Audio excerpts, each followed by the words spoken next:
नमस्कार दोस्तों, आज जो मैं कहानी आपको सुनाने जा रहा हूँ वो कहानी बहुत ही प्रेरणादायक है, बहुत ही शिक्षाप्रद है। मेरी आज की कहानी का शीर्षक है दुनिया एक सराय। दोस्तों, ये बात मैं बिल्कुल सच बोल रहा हूँ। ये दुनिया एक सराय के अलावा कुछ नहीं है। सराय वो स्थान होता है जहाँ हम कुछ समय के लिए ठहरते हैं। आज हम यहाँ हैं, कल कोई हमारी जगह दूसरा होगा, परसों कोई तीसरा होगा। इसलिए किसी भी चीज का घमंड करना उचित नहीं है। मेरी बात, मेरी कहानी अच्छी तरह जस्टिफाइड करती है। अगर आपने मेरी कहानी को पूरा देख लिया तो आप वाह जरूर कहेंगे। दोस्तों, एक राज्य का राजा बड़ा घमंडी था और उसके उस घमंड के कारण दूसरे आसपास के राजा उससे कोई मतलब नहीं रखते थे, उससे अच्छे संबंध नहीं रखते थे और उसके घमंड की वजह से ही उसके राज्य की प्रजा उसकी बुराई करती थी।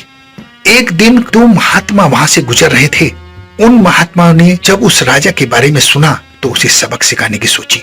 वो दोनों महात्मा उस राजा के दरबार में जा पहुंचे।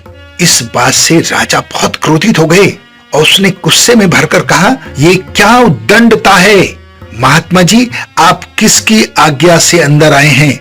राजा के कठोर वचन सुनने के बाद भी उन साधु महात्माओं ने कहा कि हम इस सराय में कुछ दिन रुकना चाहते हैं। राजा को ये बात और चिढ़ा गई। राजा ने कहा, आपको मेरा राजमहल सराय लगता है? जाइए कहीं और ठहरिए, ये सराय नहीं मेरा राजमहल है।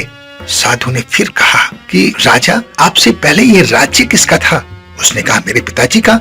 और उनसे पहले?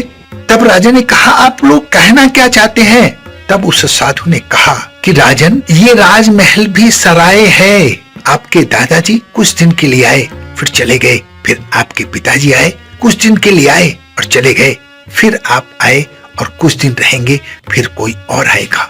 यहाँ व्यक्ति कुछ समय के लिए आता है और फिर चला जाता है, इसलिए आपका घमंड करना अनुचित है।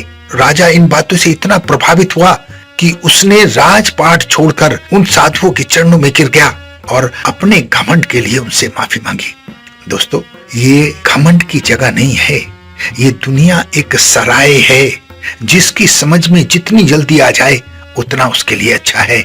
इस सराय में आज आप हैं, कल दूसरा होगा, पिछले वक्तों में कोई दूसरा रहा होगा।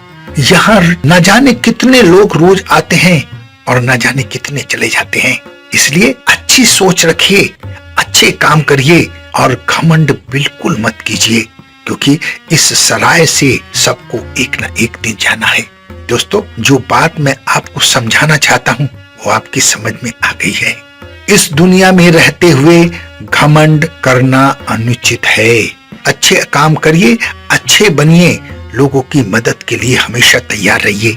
आशा है मेरी बात आपकी समझ में आ गई है। अपना बहुत ध्यान रखें, हंसते रहें, मुस्कुराते रहें, खुश रहें। धन्यवाद।